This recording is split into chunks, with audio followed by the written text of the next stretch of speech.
Sneak Live. Welcome to the Zingo TV channel 250.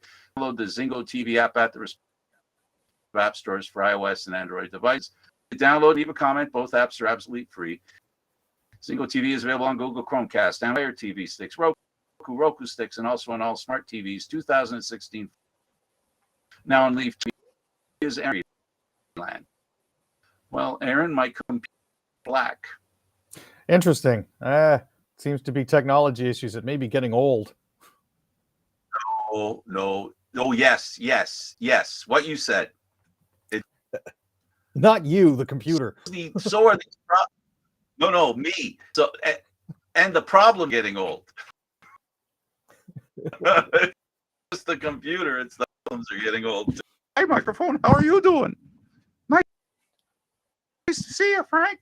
What's going on? Oh, the show here. You wanna join? Sure, I do. Okay, let's do it then. What do you think? Okay. Did you see my lips move? Not in the slightest, but that's okay. There's your smiling face. Did you see my lips move? Hi, how are you doing? I'm doing fine. How are you? So you can't see my lips move. Let's start with the Maple Leafs. It's called Leaf Talk, so we'll start. The Leafs add to their ECHL coaching staff. This was a nice lady. Yeah, this was a fantastic move. I think some of you may actually recognize the name too. As it stands, the Leafs have added Danielle Goyette as the first woman to act as an assistant coach in ECHL history. She's a two-time Olympic gold medalist for Canada and currently the director of player development for the Toronto Maple Leafs, who'll be filling in for the Newfoundland Growlers after head coach Eric Wellwood tested positive for COVID-19.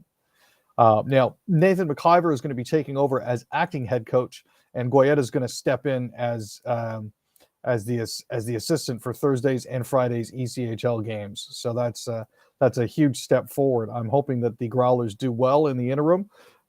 But yeah, it's fantastic.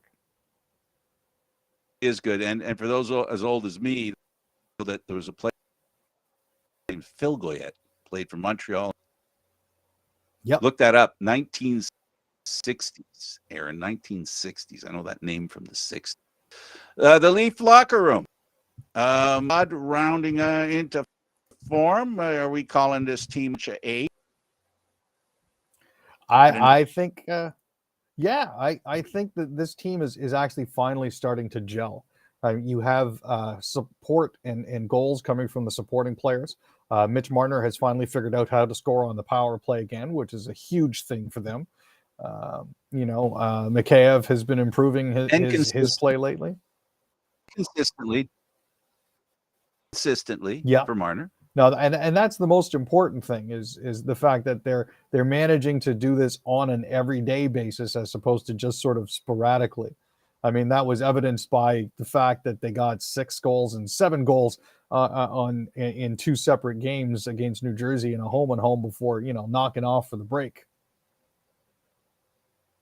Well, that Mikheyev is the kind of goal that he needs to score. If he can shoot it, his shooting percentage is going to go any part of the goaltender in front of the net. He seems to find it. I mean, is there a player on different though? Hold on a second, Frank. You got to qualify. Up until this year, it seemed that a goaltender could hold his finger out in front of the net, and guess what Mikheyev would hit, right? And so now it's actually starting to hit the net, and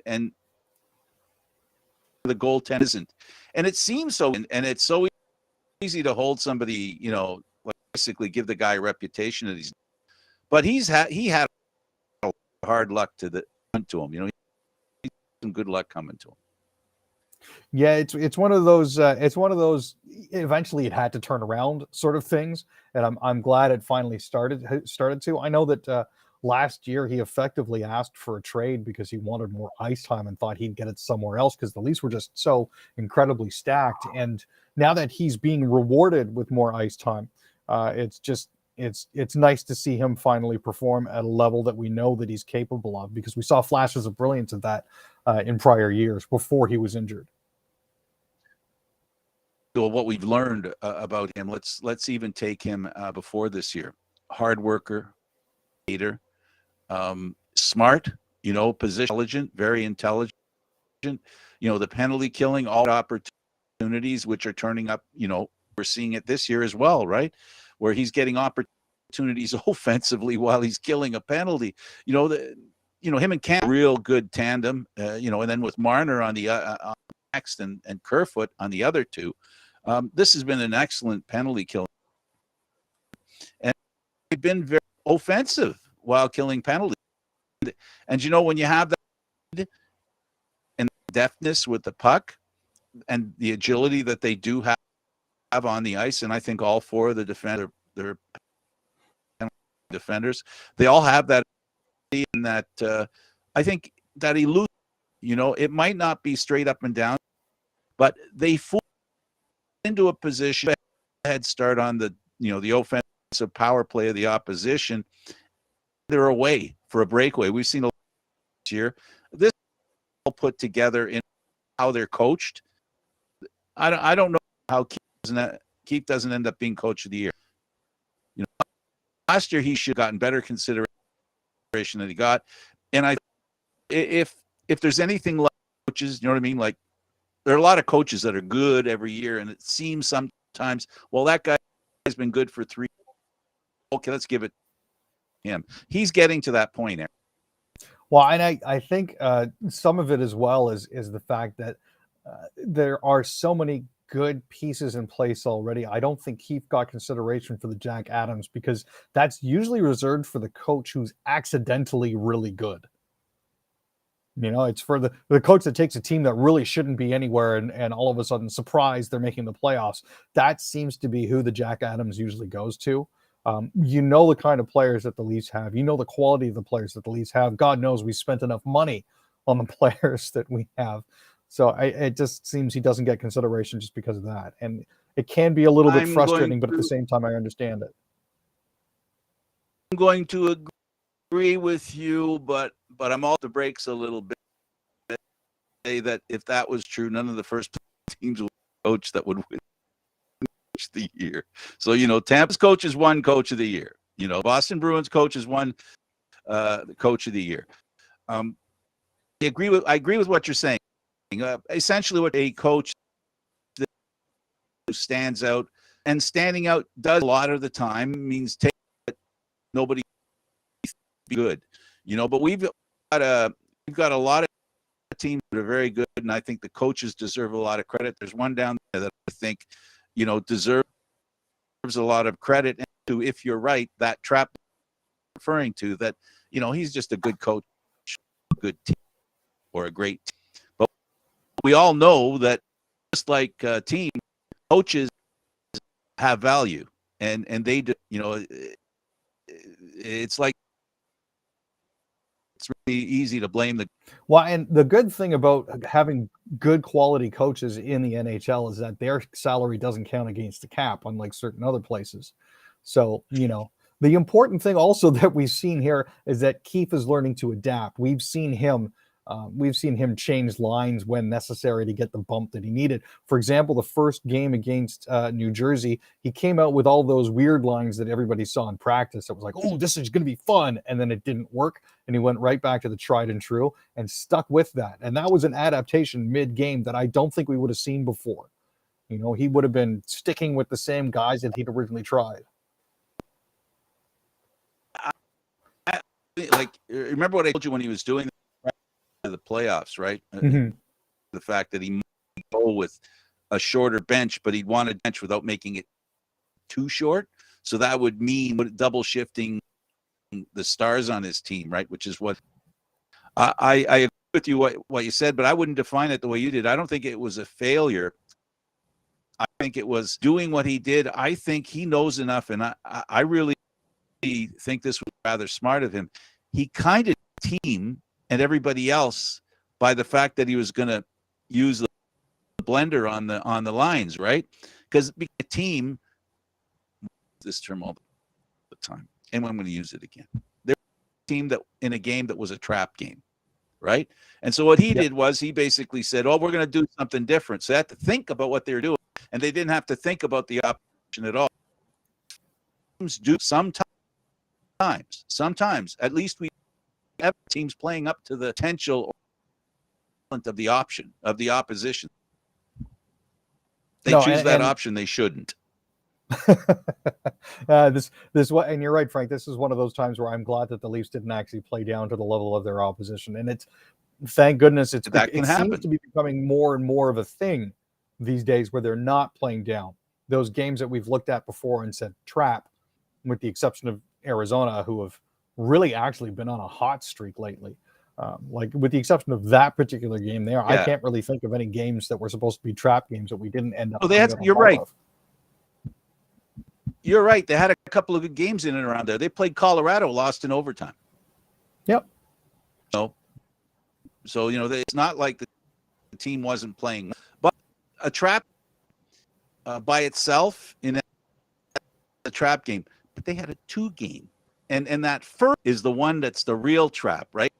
Because you got 2 games against them, and loses the first one, because if you lose the first one, and the other team the second game, you'll make up for it. The wake-up call happens, right? So really, in essence, gave them a wake-up call in the first game, what they needed. As soon as he did that, I agreed with what he was doing, and I thought it was rather brilliant.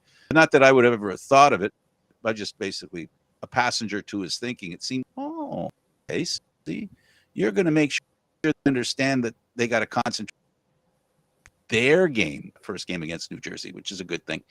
Speaking of the game, the Montreal news out of the Montreal Canadiens, Chris Nyland, he lost over a vaccine. Chris Nyland, pretty tough guy. Getting a needle his is too nickname hard. was Knuckles. Sorry, his nickname when he used to play was Knuckles, and he was fired from TSN 690 after he refused to get his vaccine. He said his employer, Bell Media, ordered him to get vaccinated late last year, and he consulted his doctor, and because of an unspecified medical condition, he decided against vaccination. He said a request for an exemption was refused, and on Tuesday he received a letter signed by a Bell Media executive informing him his contract was being terminated, which he called, an unfair action. His profile is already gone. A spokesperson, from Bell Media said, well, we're not commenting on staffing related matters at this point. So at this stage in the game, Off the Cuff, which is his radio show, appears to have gone dark for the time being. And I don't know if they're going to have somebody come in to replace him for that. Well, I think everybody has the right. Have the right to choose on behalf of all their other employees and other interact with them. If they feel they want a vaccine mandate, their organization, they have a right to do that. I'm not sure about, but when it comes, if sports franchise want theirs to be vaccinated, then I think there's nothing wrong with the vaccine, right? It's not dangerous. You're not asking somebody to do anything that's really unsafe. You're asking them to do something that makes it for everybody else around you. So you're making an based decision. You don't have to work for the Montreal Canadiens. Job with the Ottawa Senators. I'm sure they're run out of people who can say nice things about that team. Oh man, the Ottawa Senators are just the gift that keeps on giving. They've had a strange season too. By the way, that's what we're talking about next. Strange first. That was a segue, folks. It wasn't meant to be Ottawa. They're the team we're talking about next. And this, of course, mid-season review. You said it's strange. Yeah, no, I mean, this is a team that's currently sitting down near the bottom of the standings. But I mean, when you look at the individual stories on that team, like guys, revitalizing their careers, all of a sudden finding their game again, you're looking at that and thinking to yourself, how on earth did this team end up all the way down in 30th place? It's one of those odd sort of things, but at the same way seems kind of fitting based on the way everything is run. I mean, Stützle, Batherson, Formanton, Branstrom, and Norris have all taken huge strides forward. Batherson is unfortunately injured. Were you saying Melnick? 3-hole, 4-hole, 5-hole. Lots of Well, holes in the goaltending in there. That was the big with them at the beginning of the season. And there's so much on a team being fully functional. And when you have, just a table without one leg, it doesn't just rock, it falls down. And without great goaltending, and when I say I mean great goaltending, in the National Hockey League today, there are so many standing goaltenders, and the team's standing goaltender, a lot of different ways, guys that surprise people, old veterans, always a goaltender catching lightning in a bottle. That's what you have today, because if you don't have remember we talked about great coaches, great teams, well, you can throw goaltenders in triumvirate. Well, that was always the thing, right? You were always only going to go as far as your goalie can take you, because that is really, there's a reason why he's called the backstop, right? That's where everything goes to die. Everything goes to be stopped. If your forwards screw up, if you rely on your defenseman. If you rely on your defenseman, then they screw up, then you got to rely on your goalie, and he's really the linchpin. It's not to overstate the importance of goalies in the game. Of course, you need forwards that can score, and of course, you need defenders that you can defend. But what's most important is getting a goalie who can get you stops. You need balance. Balance. You have to have a great team, and it has to have every. Has to be good. You can't just forward. You can't just rely on defense. You need to all three. And the great teams, and that's. But goaltenders have the impact because in front of them play better when they believe in their goaltender.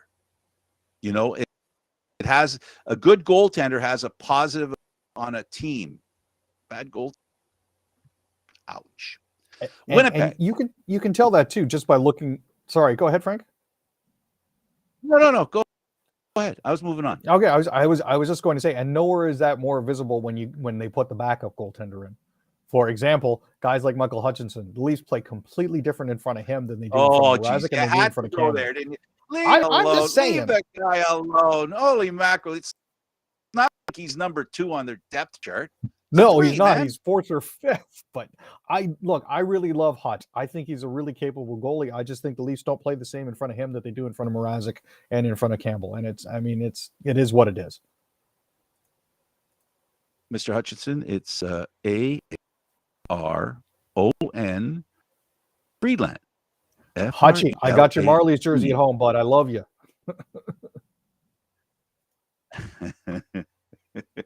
Not showing it. That's all.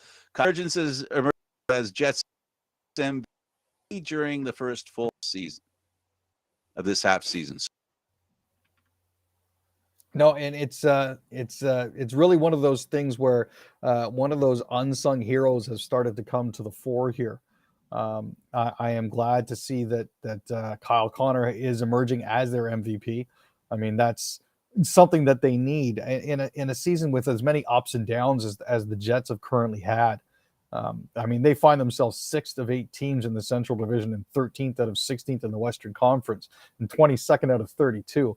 With the lineup that they have and the depth that they have at center, you'd think that they'd be a little further along. So the fact that Connor is starting to take the wheel a little bit here is a positive sign for them.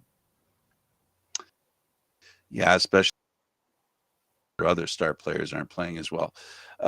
The Calgary Flames, they're in heat. They're on fire. They can match anyone. Fire. No.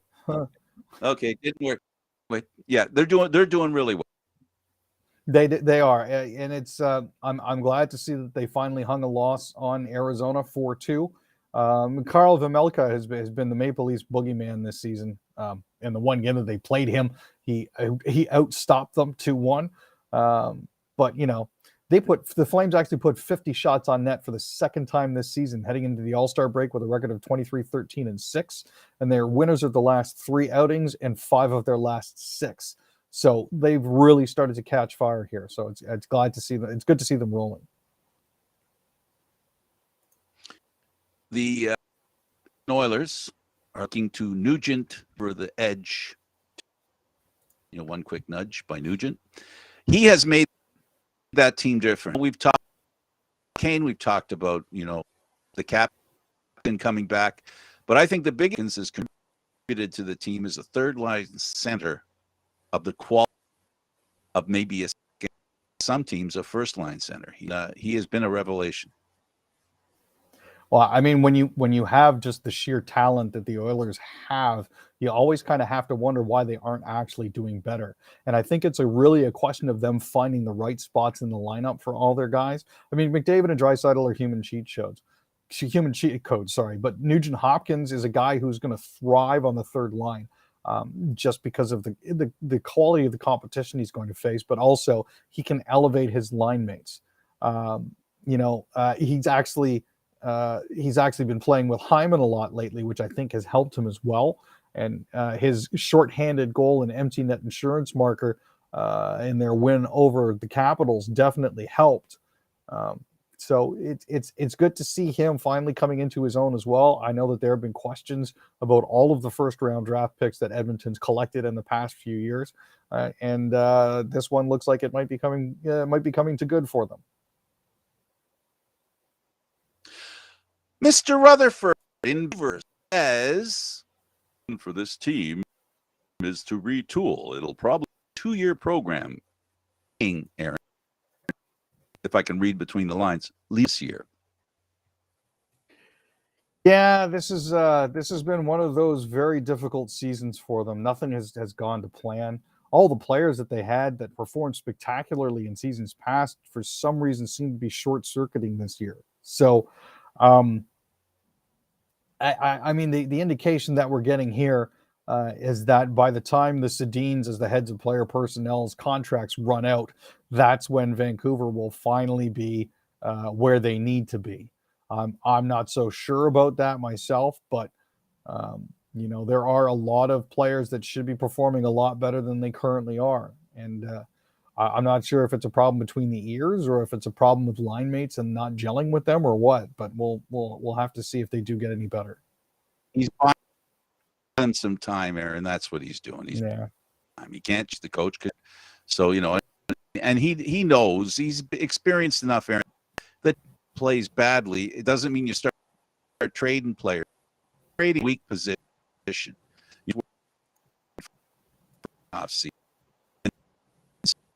When he says it's a retool for 2 years, it means that he has an in between, right? And that's he's gonna be next year answering questions about what he did this season. That's what it's going to come down to. If they don't do well, right? So anyway, that Vancouver. Moving on, get your program, NHL and out full up. So this is interesting. Fugia, Blanco Brown is joining Machine Gun Kelly and Zed in Las Vegas for the musical entertainment. Who are the these midseason. people? What are you saying? I know what you're saying. Speak to me. I don't understand. Played it. Well, so as it stands, the Canadian national anthem will be performed by singer-songwriter Fugia on February 5th, followed by Blanco Brown's rendition of the Star-Spangled Banner. I'm hoping that nobody goes the Fergie route when doing this, and we just get the straight-up renditions as we should to get through it as quickly as possible. I know that Lene Myers and Carnell Johnson are going to be performing as well. But hopefully we'll be able to see everything here. Also, I know Machine Gun Kelly's going to be... Stop it, Frank. I mean, I don't know, because it's just getting. We don't. Both of us don't want to see. Canada.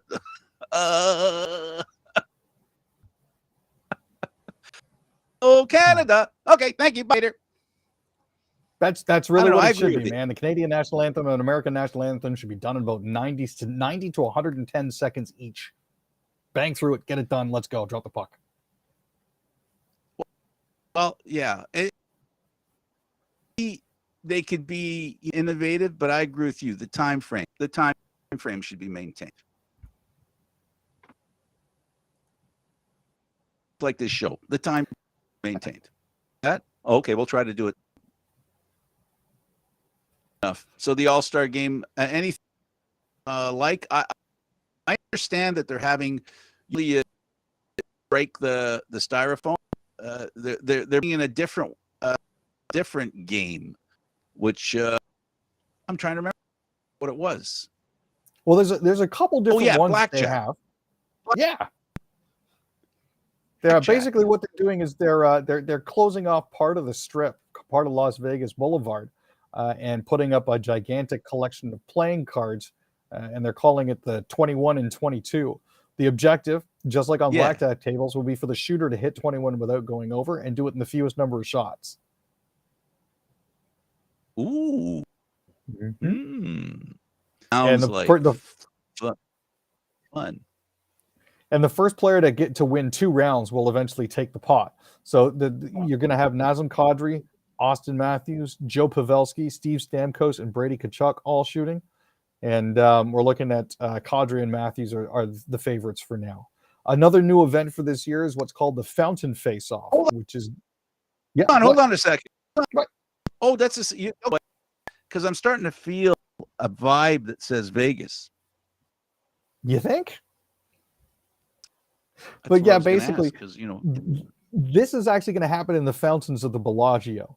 So all of the participants are going to travel by boat to a rink, which is set up and floating in the fountain, where they'll shoot 5 pucks as quickly as possible at 5 separate targets. Qualifying players will advance to the final, where a breeze of fountain spray is set to swirl and make things extra difficult. As an added bonus, this is also going to feature Jocelyn Lamoureux-Davidson as one of the shooters. So the shooters are going to be Jordan Eberle from Seattle, Claude Giroux from Philly, Jonathan Huberdeau from Florida, Roman Josi from Nashville, Jocelyn Lamoureux-Davidson, Mark Stone from Vegas, Nick Suzuki from Montreal, and Zach Werenski for Columbus.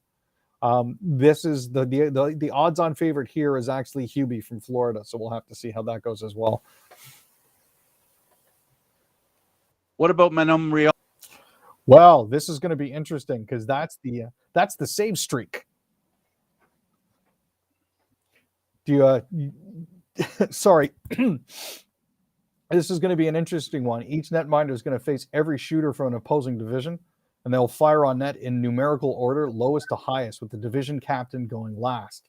If the goalie saves the captain's shot, then he continues to face pucks until a goal is scored. The round has to end on a goal and not on a save. So they're basically going to wear the goalies out.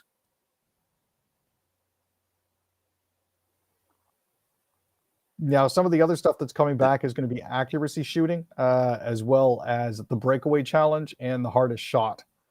So these are all, all the usual suspects are going to be there for that. And the Leafs have 2 players involved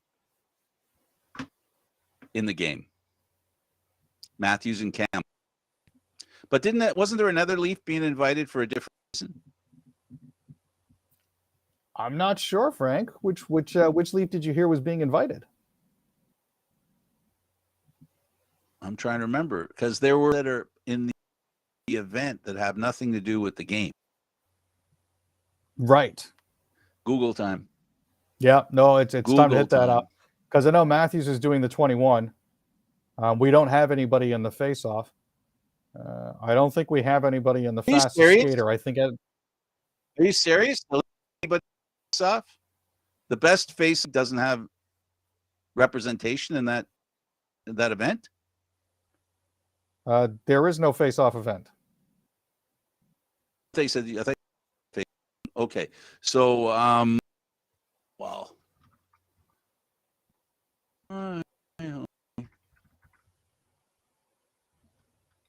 No, I said fastest skater and hardest shot, but okay.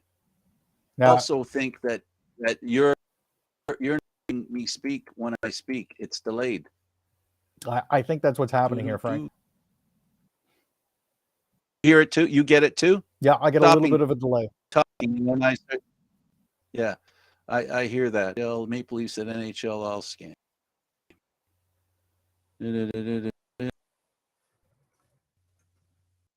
No, second.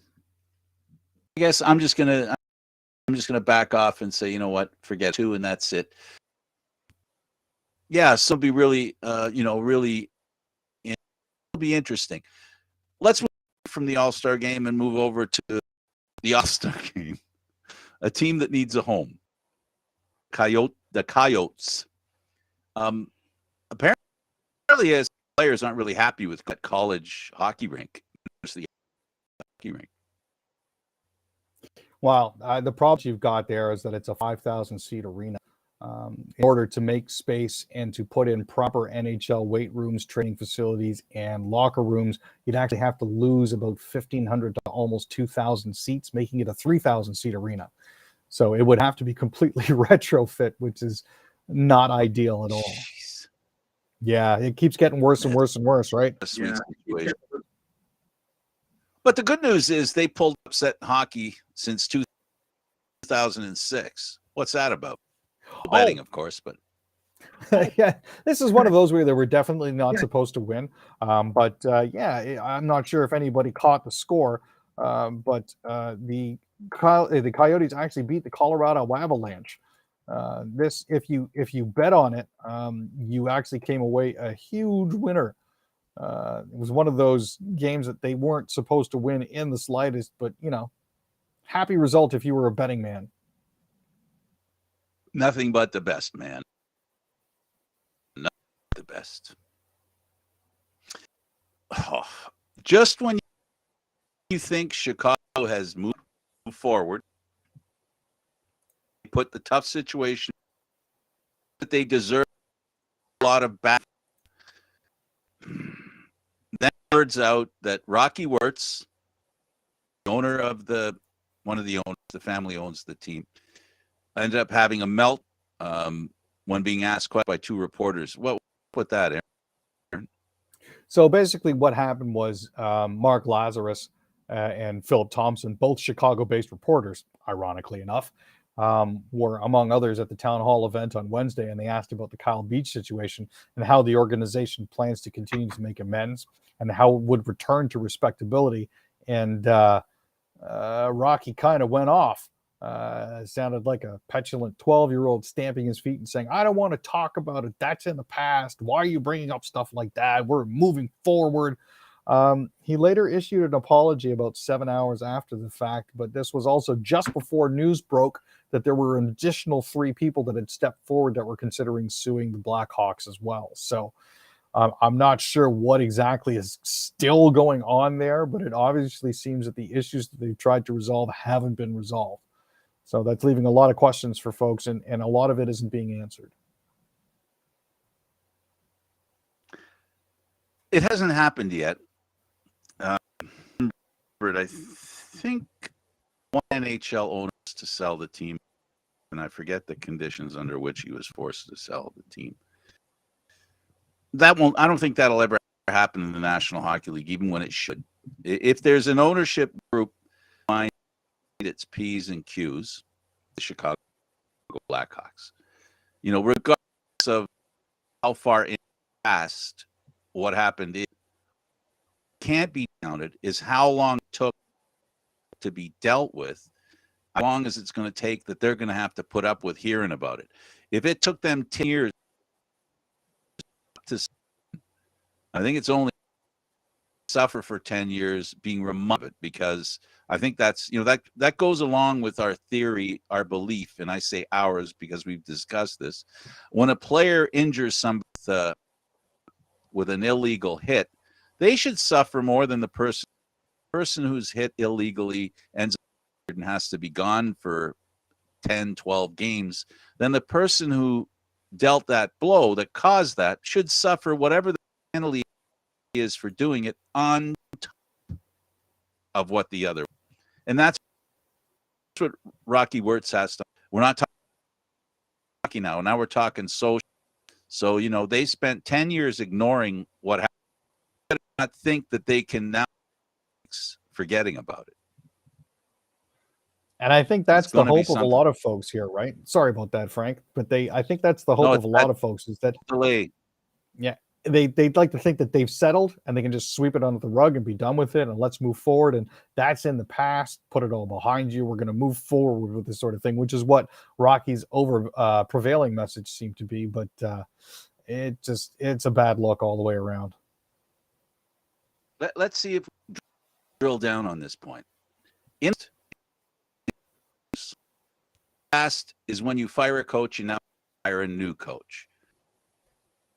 When something egregious happens, like abuse, it doesn't get driven into the past because now it's a part of your present and is in the because there is no past when it comes to a situation like that because a person's future has been affected. So you cannot put it in the past. It's always there. Why is it? Because we have to be diligent to ensure it happen again. When we push it into the past, we seem to forget. And you know what happens when we forget? We repeat our mistakes. It has to be fresh in everybody's mind by coaches, any member of the organization with power over that person. So at the end of the day, that's what it comes down to. I sound a little irritated by it. It's because, quite frankly, that's the way abuse works. Cannot put into the and because it isn't always when we have to guard against it. You know.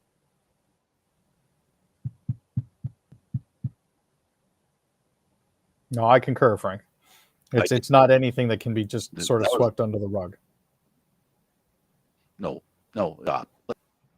like that. Just try to be better. Mistakes. Let me make that clear. We all make mistakes, so you know it's up to about yourself person and learning from your mistakes. You know, saying stuff like that you didn't learn from your mistake.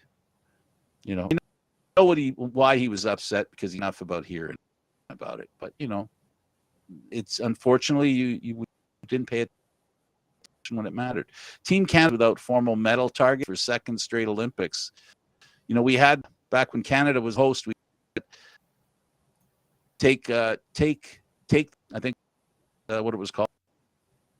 Yeah, own the podium was what it was. There we go. On the podium. Own the podium. Yeah. No, but I mean, honestly, this takes a lot of pressure off. This takes a lot of pressure off for the athletes, so they don't have to worry about that sort of thing. They can just go out there and do their best without the additional pressure of representing a nation or, you know, not feeling that they've let their country down if they don't necessarily succeed. So, I mean, this, as far as I'm concerned and looking at it from a mental preparedness standpoint, this is probably one of the best things that they could do for the athletes. Figure skater Keegan Messing ready to do Olympics. COVID-19. Yeah. So he's, you know, it's one of those situations where you never really want to have to deal with it. He was in COVID-19 limbo for the longest time, but he was stuck in a Vancouver hotel waiting to produce the required 2 negative PCR tests. He's finally ready to travel today on the day that they're doing the opening ceremonies. He's already missed the team event, which began on Friday, but they're working on getting him to Beijing in time for the men's event, which is slated for Tuesday. So hopefully he'll be able to make it there, get his testing done, and go through it. Now, he's actually the current Canadian men's figure skating national champion, and he captured the title actually just as recently as last month. Beijing would actually be his second Olympic Games after he placed 12th in 2018 in Pyeongchang. You referred to it. Canada's 6th Olympic figure skating team event. Programs have been achieved, and that's where they sit. Be hard for gold or medal. It's not insurmountable, but it would require nearly superhuman perfect skates. So, yeah. United States Olympic hockey team missing Sanderson, 2 others due to COVID-19. Now they aren't the only team, but unfortunately they are the highest profile team.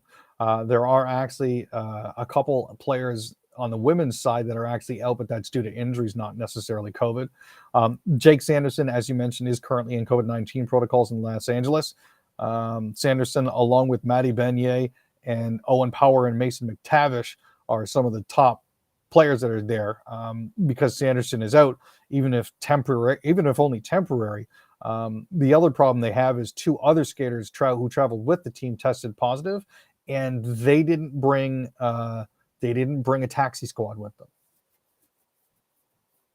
Canada gold medal they hope to defend, of course, in curling, of course, figure skating. We just talked about the difficulty that they're repeating as gold medal champions.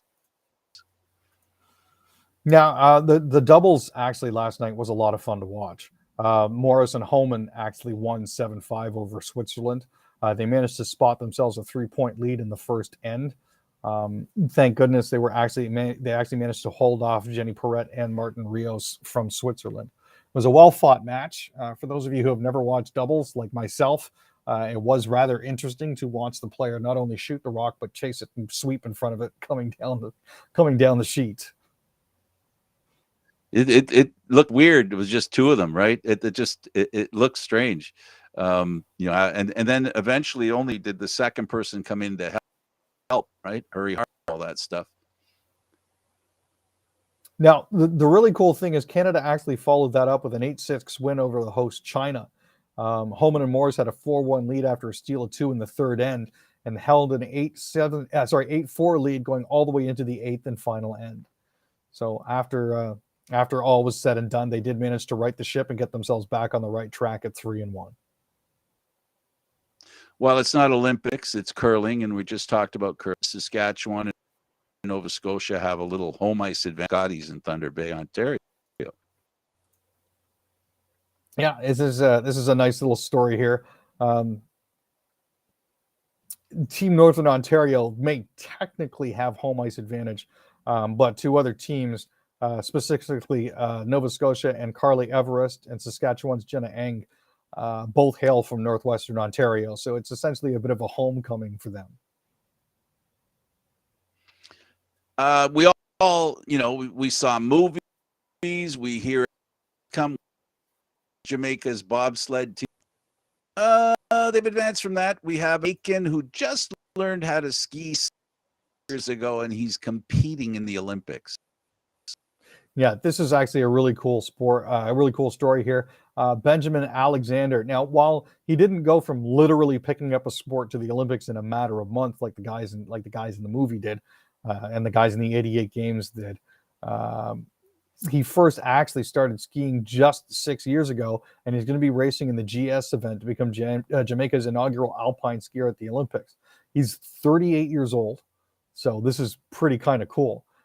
He was invited to a heli ski lodge in BC in 2015, but didn't know how to ski and essentially taught himself by watching videos and grinding it out. I think he said the first time I decided to go for a ski on my own, I fell 27 different times on the way down the hill. And I think a lot of other people would have given up, but he's kept at it. And by 2018, actually, he was ready to compete. So now he's the 15th Jamaican Winter Olympian ever, which is awesome. And let's keep this in mind, folks. It's not about you have to qualify to be at the Olympics, regardless of the flag that you wear. Exactly. Just because you're hosting doesn't mean you automatically get a spot, or just because you're from a smaller island country doesn't automatically mean a spot. You get a spot, you have to earn it. You have to.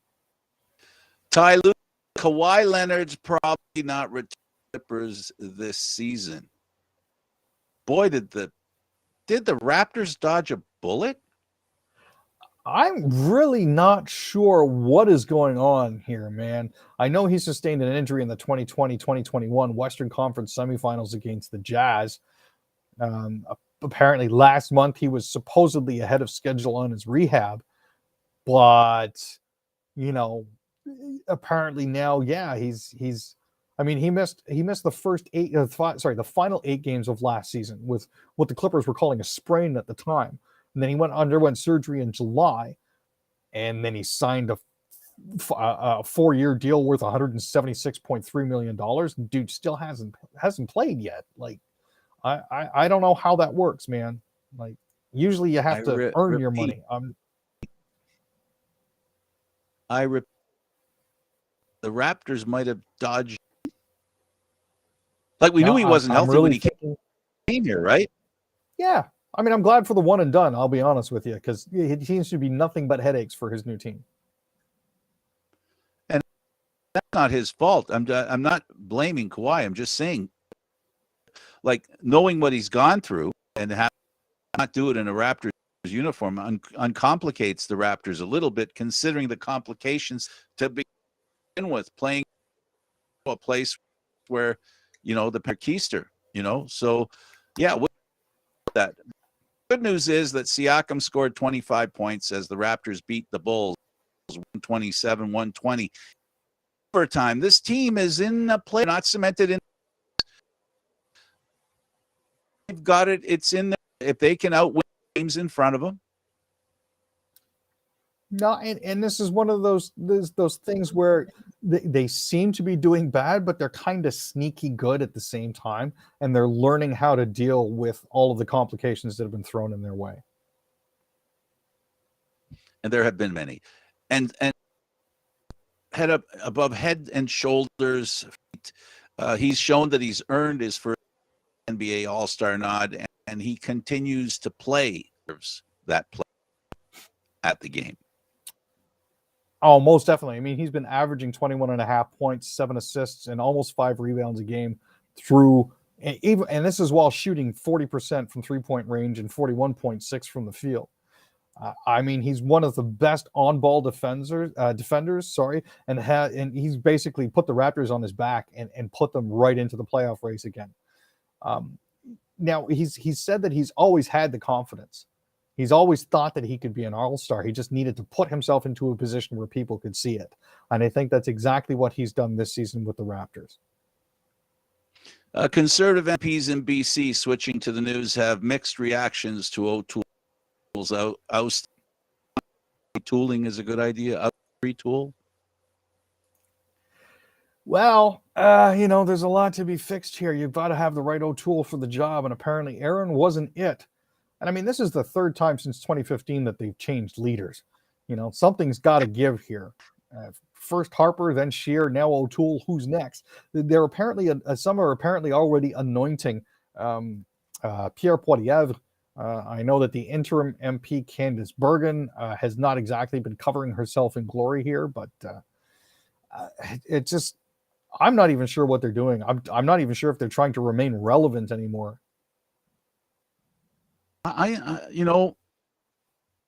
Some would suggest that O'Toole's flip-flopping was a problem. And I would believe it would be. Anything, consistency is a way of winning. And the Conservative Party in Canada, I think probably now they've figure out who they can get as a leader, get that vibe, not only the century, wings of the party. And most birds have in the case of the Conservatives, have two wings on one's further away than the other one. And so it's kind of hard to fly when you're dealing with kind of physical structure that they have. They got to find a leader who speaks to all of them, and somehow they able to that. You've expressed that how many they've had in such a short time. I'm really honestly not sure where they're going to end up going. So it is what it is. As far as the Liberals are concerned at this point here, this is their opportunity to make hay while they're completely in disarray. And I'm not sure where they go from here. And I still think they get over the hurdle that they created for themselves. Back Ray won, when was Ray, where it seems they can't that reputation. So we put a sporting analogy here. A question of them winning the game, it's just not losing it. It's true. I mean, from the lofty heights that they were at after the first election, when they were the official opposition, to where they are now, it is a far cry. And I'm not sure how Mulcair or Singh managed to squander so much political goodwill in so little time. Well, it seems that the government has decided to step in and ask and ensure provide a service that has Canadian content. We've heard this song before. Yeah. Now, this is Bill C-11, which is the Online Streaming Act, which would require web firms to offer a set amount of Canadian content and invest heavily in Canadian cultural industries, including film, television, and music. Now, this is to update the 1991 Broadcasting Act by trying to drag it kicking and screaming into the digital age. If it passes, Netflix, Crave, and Spotify would be regulated by the CRTC and required to invest in Canadian cultural enterprises. So, Heritage Minister Pablo Rodriguez said in a press conference Wednesday that cat videos or social media influencers would not be covered by the bill. So for those of us like you and me, Frank, who are doing this sort of thing or posting videos or, trying to shill the latest fashion trends, that sort of thing, although that's not us, we would be exempt from that sort of thing.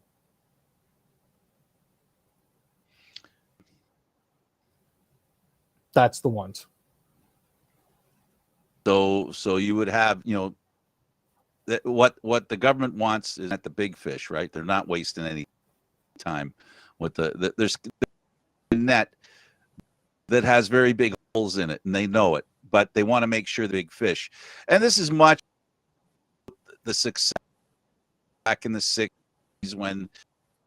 when nations were told they had to play X amount of Canadian content, X amount of Canadians in the band, X times during an hour. All that was stupid to do that.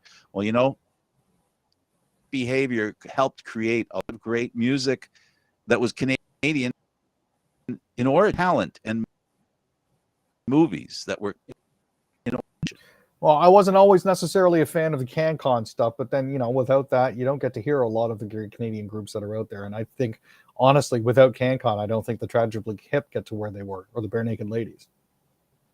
I totally believe that. It's central to protect a minority within a very large, about not by the Americans. The irony is that if you protect talent that's at home, and you're successful, you end up with a lot of success in the United States. I don't even think those people would do as well either if they weren't coming out of a great, where talent where you can be a part of and grow with everyone, right? And then you go to the United States. It's not like you're going actors and musicians that go to the U.S. just like that. They're learning something here at home, and there's an end that helps them to reach the point where they go abroad, and always a nice thing to see that. Now, Eduardo has just popped something up for us here. This is something from Romana Didulo. So this is the self-proclaimed Queen of Canada. I don't know if you've heard about her, Frank. But this is something that is actually slightly concerning. In light of the convoy coming to Ontario, this is a post from, again, a lady called Romana Didulo, who's calling herself the Queen of Canada. And it says, to the attention of the Kingdom of Canada's military, I am hereby ordering you to intercept any and all coronavirus vaccines or bioweapons entering the Kingdom of Canada, seize, destroy, and dispose safely of any and all coronavirus vaccines you may find, shoot to kill anyone who tries to inject children under the age of 19 years old with coronavirus 19 vaccines, bioweapons, or any other vaccines, search, confiscate, and destroy any and all coronavirus vaccine bioweapons from clinics, private or public, all pharmacies, hospitals, government facilities, etc. This order is effective immediately from the Kingdom of Canada, which is supposed to be a hashtag vaccine-free nation. This is some of the extremism that is coming with the convoy. I know that people like to laugh it off, but there are actually people that take her seriously.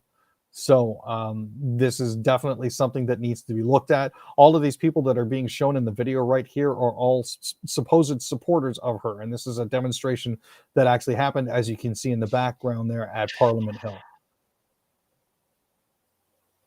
So this is just an example of some of the extremism that has filtered into politics in Canada. This is something that I don't think we should allow to continue, just because it's dangerous to Canadian democracy as we know it.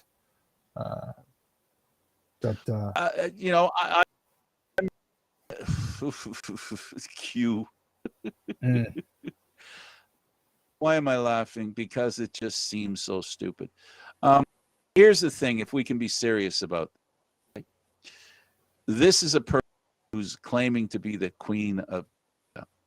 I think. Oh, I don't know how she got the position. I don't think outside her clan anybody ordained her the queen. So first of all, this is just, it's ridiculous. And you know what? The problem is stuff like because some of the trash that we hear. It's scary stuff. We don't only need to, we need to learn from it. We need to understand everybody, let me ask anybody who's out there. Canada? Yeah, she's in England. Her name is Elizabeth. I don't know of any other queen in Canada. And again, she's got a social media following, Frank, for about 75,000 people. And that is large enough to do significant amounts of damage, especially if they decide to motivate themselves and activate themselves. So it's something that the police need to be aware of, and we need to be aware of. Well, Aaron, we take it seriously in the sense that we don't somebody like thing that can put a, not trying to slow you down on you, slow your roll. I just want to say we should put, if one says to themselves, the world is made up of a lot of people. Canada is in, and there are going to people, we've all seen people who say the darndest things, right? Live the darndest way. Just make sure that this the power to change his life in a negative way, right? Because that's what we're talking about here. We're talking about her saying we know she doesn't like to say. So, I don't know if there's any law that can stop her. I have the common sense to understand that. I don't know. I just don't see us paying much into her, other than to try and shut her down. She's the Queen of Canada. And I do want to thank our producer Eduardo for putting that up for us, just giving us a little bit of a bump before we end the show. So thank you for that, Eduardo. If you spot anything else, let us know. The wheels inside my head are going round and round, and the problem is it keep tripping over the ball bearings in my head. So, Aaron, it was, buddy. What a way to finish. I'm just in shock. Hey, actually hear that. Thanks for having me on, Frank. You're welcome. I just didn't think that there was what's in the U.S. Well, he's Aaron William Freeland. I'm Candid Frank Stanisci. Thank you for watching Candid Frank Live Leafs Talk. And the show can also be heard on the Spanglish World Radio Network. For Leaf Talk, other news, entertainment, and sports programs, please check out SpanglishWorld.ca. Spanglish World. Watch it, hear it, read it, download it, and live it. Thanks for watching, everybody. See you next week. Enjoy the hockey on the